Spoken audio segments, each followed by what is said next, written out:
At approximately 9:49 p.m., the flammable hydrocarbons found an ignition source, and the first explosions shook the deep-water horizon.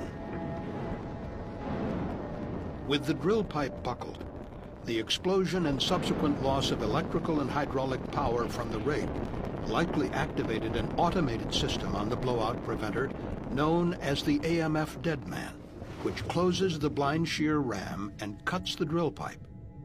This emergency system is designed to activate when electric power, hydraulic pressure, and communications from the rig have been lost. The AMF deadman system was operated by two redundant control systems on the BOP, known as the yellow pod and the blue pod. The redundancy is supposed to increase the reliability of the system in an emergency situation.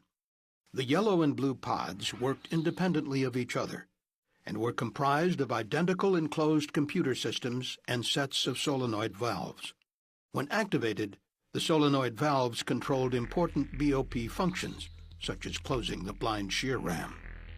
If electrical power from the rig was lost, as happened on April 20, 2010, both the yellow and blue control pods contained backup 27-volt and 9-volt batteries to power emergency functions.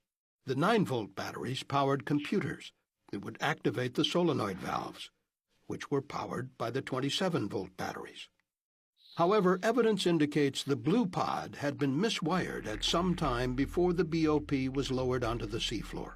This caused the pod's 27-volt battery to drain and made it impossible to operate the solenoid valve for the blind shear ram on the night of the accident. And within the redundant yellow pod, the solenoid for the blind shear ram had been miswired. The solenoid valves were controlled by two coils of electrical wire. These two coils were designed to work in concert, generating a magnetic field strong enough to operate the valve. But within the miswired solenoid valve, the two coils actually opposed each other, leaving the valve paralyzed. Only a third unplanned failure allowed the yellow pod to operate. On the night of the accident, one of the 9-volt batteries that powered the solenoid valve's computer had failed. As a result, the affected computer system could not initiate the command to energize the miswired coil. Had both coils of the miswired solenoid valve been energized, the two coils would have generated opposing forces on the valve. The solenoid valve would have remained closed, and the blind shear ram would never have been closed. However, the failed battery rendered one coil inoperable, and most likely allowed the other coil to open the solenoid valve by itself.